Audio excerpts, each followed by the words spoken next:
গ্রামের মানুষের এমন অবস্থা হলো যে কেউ আর কোনো জরুরি কাজ ছাড়া সন্ধ্যার পরে বাড়ির বাইরে বের হয় না, আর বের হলেও লণ্ঠন হাতে করে কয়েকজন মিলে বের হয়। এভাবে যখন গ্রামের সব লোক ভয়ে আতঙ্কে দিশেহারা, ঠিক সেই সময় ইসমাইল ব্যাপারীর বাড়ির কাচারি ঘরে দেখা মিলল পাকা দাড়ি ভর্তি মুখের সাদা পাঞ্জাবি পরা এক অচেনা লোকের। তিনি যখন গ্রামে সেই কাচারি ঘরে এসে বসেছেন, ততক্ষণে সন্ধ্যা নেমে গেছে। সবাই গোল হয়ে বসে তার চারপাশে।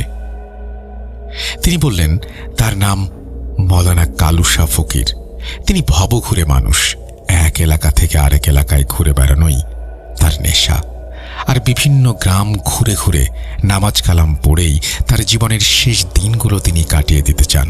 তবে এই গ্রামের পাশ দিয়ে যাওয়ার সময় একটা পাগল ছেলেকে দেখেন তিনি। তার পিছু নিয়েই এই গ্রামে প্রবেশ করেন।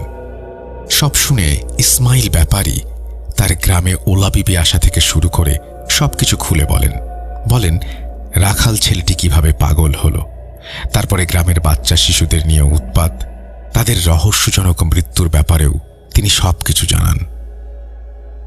তারপর মৌলানা কালুশা ফকিরের কাছে আছে কি কোনো সমাধান?